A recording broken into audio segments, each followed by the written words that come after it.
मासूम बहू घमंडी सास। घमंडी और सख्त हृदय वाली पुष्पा 92 वर्षीय अपनी सास विमला पर बहुत जुल्म करती थी। ससुर के गुजर जाने के बाद से पुष्पा ने अपनी सास विमला का जानवरों से भी बदतर हाल कर दिया था। वो उसकी गिनती घर के नौकरों में करती, उसे अलग थाली में खाना देती, रहने के लिए अलग छोटा सा कमरा। ये सब देख पुष्पा के पति आलोक को बेहद दुख होता, लेकिन वे चाह कर भी ना कुछ कह पाते ना कुछ कर पाते। एक तरफ उसकी 92 वर्षीय वृद्ध माँ थी, तो दूसरी तरफ उसकी धर्मपत्नी। वो करता भी तो क्या करता, वो असमंजस में पड़ गया था। तभी एक दिन पुष्पा अपने पति आलोक से कहती है, सुनो जी, मैं सोच रही थी क्यों ना अपने बेटे राहुल की भी शादी करा दे। देखो ना, घर का सारा काम मुझे अकेले करना पड़ता है और वो बुढ़िया की देख रेख भी मुझे ही करनी पड़ती है। मुझसे नहीं होता ये सब। ठीक है, हम राहुल के लिए लड़के देखना शुरू करते हैं। वैसे भी अब उसकी उम्र हो चुकी है। पुष्पा राहुल की शादी के बारे में सोचकर मन ही मन खुश होने लगती है। दरअसल पुष्पा अपने लिए एक ऐसी बहू की तलाश में है जो गाय से भी ज्यादा सीधी और कोयल से भी ज्यादा मीठी हो। बहुत ढूंढने और जांच परखने के बाद देविका के साथ आखिरकार उसकी तलाश पूरी होती है। वो देविका को राहुल के लिए पसंद कर लेती है और एक अच्छा सा मुहूर्त देखकर उनकी शादी करा देती है। ऊंचे संस्कार और सरल स्वभाव वाली देविका ने ससुराल में पहले दिन से ही सबका दिल जीत लिया। वो रोजाना अपने ससुराल में दिन की शुरुआत पूजा पाठ से करती और सबका अच्छे से ख्याल रखती। एक दिन देविका सबके लिए डाइनिंग टेबल पर प्लेट लगाती है। सभी लोग टेबल के पास आकर बैठ जाते हैं। देविका अपनी दादी सास का भी हाथ पकड़कर उन्हें डाइनिंग टेबल पर बिठाती है और उन्हें खाना परोस ही रही होती है कि पुष्पा उसे रोक लेती है। ठहरो देविका। क्या हुआ मम्मी जी? देविका, तुम इस घर में नहीं हो इसलिए शायद तुम्हें पता नहीं। तुम्हारी दादी सास के लिए अलग थाली है, वो इस थाली में नहीं खाती। देविका मुड़कर विमला की तरफ देखती है और फिर अपनी सास पुष्पा से प्रश्न करती है, लेकिन मम्मी जी, रसोई में तो यही प्लेट थी। तुम यहीं ठहरो, मैं इनके लिए प्लेट लेकर आती हूँ। पुष्पा रसोई में किसी कूड़ेदान की तरह पड़ी प्लास्टिक की प्लेट लेकर आती है और उसी में विमला के लिए खाना लगाती है। जब ये सब देविका देखती है तो वो आश्चर्य में पड़ जाती है और फौरन उठकर रसोई घर से दूसरी प्लास्टिक की प्लेट भी ले आती है। अरे बेटा, ये दूसरी थाली तो किसके लिए लाई है? देविका मासूमियत के साथ जवाब देती है, आपके लिए मम्मी जी। हाँ, मेरे लिए? पर क्यों? माँ जी, जब आपने अपनी सास यानी मेरी दादी सास को प्लास्टिक की प्लेट में खाना लगाया तो मैं समझ गई कि ये जरूर आपके घर की कोई परंपरा होगी, इसलिए मैं आपके लिए भी ये प्लास्टिक की प्लेट ले आई। अब आप अपनी सास के लिए इस प्लेट में खाना लगा दीजिए और मैं अपनी सास के लिए इसमें खाना लगा देती हूँ। देविका की बातों से पुष्पा हैरान हो जाती है। वो सोच में पड़ जाती है कि वो अपनी बहू देविका की मासूमियत पर खुश हो या फिर उसकी नासमझी पर दुखी। इसी तरह दिन बीतते चले जाते हैं और अब देविका को घर का माहौल और सास का स्वभाव सब समझ में आने लगता है। एक दिन सुबह पुष्पा अपनी सास यानी विमला को उसके कपड़े धोने के लिए कहती है और ये सब दूर से देविका देख लेती है। उसके कुछ ही समय बाद देविका आती है और अपनी सास पुष्पा से कहती है, मम्मी जी, मैंने घर का सारा काम कर लिया है, कपड़े, बर्तन, झाड़ू, पोछा सब लगा लिया है। अब मैं आपके पैर दबा देती हूँ। अरे लेकिन बेटा, तूने कपड़े नहीं धोए? मेरे कपड़े तो अंदर कमरे में ज्यों के त्यों पड़े हैं। मैंने आपके कपड़े नहीं धोए मम्मी जी। आप जब दादी से बोल रही थी ना कि आज उन्हें अपने कपड़े खुद धोने होंगे तो मैंने सब सुन लिया था। फिर मुझे लगा आज पूर्णिमा भी है, इसलिए शायद ये आपके घर की कोई रस्म होगी, तो मैंने आपके कपड़े भी नहीं धोए मम्मी जी।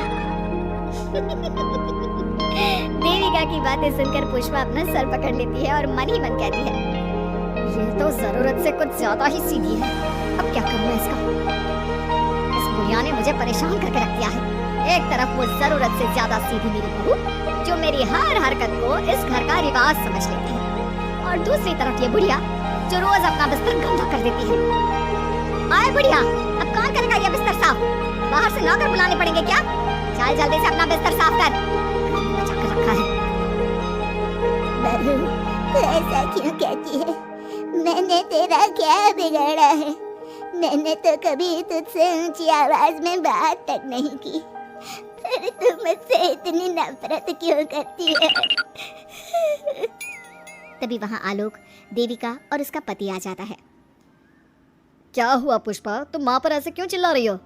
अरे देखो ना अपनी माँ को, इस बुढ़िया ने अपने बिस्तर का क्या हाल कर रखा है। कितनी बदबू आ रही है इस बिस्तर से, किसी काम की नहीं ये बुढ़िया। आप एक काम क्यों नहीं करते, इस बुढ़िया को वृद्धाश्रम क्यों नहीं छोड़ आते? आलोक ये सुनकर परेशान हो जाता है।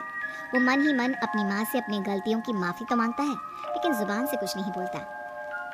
बहू ऐसा मत कर बेटा, तू जैसा बोलेगी मैं ठीक वैसा ही करूंगी। मैं अभी इस बिस्तर को साफ कर देती हूँ, पर प्लीज मुझे इस घर से मत निकाल। ये घर मेरे पति की आखिरी निशानी है। मैं अपनी अंतिम सांस तक इसी घर में रहना चाहती हूँ। माँ जी, दादी सास का बिस्तर मैं साफ कर दूंगी और अब से आपको कोई शिकायत का मौका भी नहीं दूंगी। आप प्लीज दादी को वृद्धाश्रम मत भेजिए। हाँ माँ, दादी को रहने दीजिए ना यहीं पर, उनके बिना ये घर बिल्कुल अच्छा नहीं लगेगा। देखो बेटा, इनका जाना जरूरी है। अब इनकी उम्र हो चुकी है, इसलिए अब इन्हें अपनी बाकी की जिंदगी वहीं बितानी पड़ेगी। इतने में देविका वहाँ से चली जाती है। कुछ ही मिनट बाद एक बड़ा सा बैग लेकर वहाँ पहुँच जाती है। देविका के हाथ में बैग देखकर सब अचंभे में पड़ जाते हैं। अरे देविका, तुम ये बैग कहाँ से लाई? तुम कहीं जा रही हो क्या? माँ जी ने अभी तो बोला थोड़ी देर पहले कि अब उनकी सास बूढ़ी हो चुकी है और उनकी असली जगह वृद्धाश्रम में ही है, तो मैं ये दूसरा बैग उनके लिए भी ले आई। वो क्या है ना, उम्र तो अब मम्मी जी की भी हो चुकी है, कल तो जाना ही है। इससे अच्छा अभी चली जाएंगी तो दादी सास को भी एक सहारा मिल जाएगा। क्या? क्यों बहू, तू मुझे वृद्धाश्रम भेजेगी? अपनी सास को? मम्मी जी, अगर आप इस परंपरा का पालन करेंगी तो मुझे भी तो इस परंपरा का पालन करना पड़ेगा ना। मैं बिल्कुल आपकी तरह बनना चाहती हूँ। मेरी माँ कहा करती थी, ससुराल में बिल्कुल अपनी सास के नक्शे कदम पर ही चलना। जैसा वो करे और जैसा वो रहे वैसा ही रहना।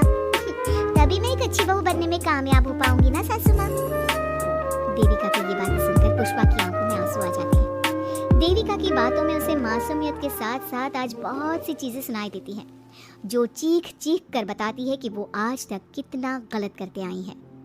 बेटा, तूने तो मेरी आंखें खोल दी। अपने ससुर के देहांत के बाद मैंने न जाने अपनी सास पर कितने अत्याचार किए, उन्हें कितना जलील किया, खरी खोटी सुनाई। आज अगर तू नहीं होती तो मुझे कभी अपनी गलतियों का एहसास तक नहीं होता। देर से ही सही आपको अच्छे बुरे का एहसास हुआ, यही बहुत बड़ी बात है। मम्मी जी, तो अब आपके सामान का क्या करना है? अरे जा जाकर इसे मेरे कमरे में रख कर आ जा। अब कोई कहीं नहीं जाएगा, सब यहीं साथ में रहेंगे। बहू, मुझे समझ में नहीं आ रहा मैं तेरा किन शब्दों में धन्यवाद कहूँ। जो चीज़ तूने 2 दिन में पुष्पा को समझा दी, वो मैं बरसों से कहने की हिम्मत तक ना कर सका। पापा जी, ज़रूरी नहीं कि हर बात कहकर भी बताई जाए। कभी कभी अपनी गलतियों का एहसास कराना भी ज़रूरी होता है, और मैंने भी मम्मी जी के साथ ठीक वैसा ही किया। उन्हें उनकी गलतियों का एहसास कराया और देखिए आज सब ठीक हो गया। सच में देविका, तुमने आज हम सबको बहुत बड़ी सीख दी है।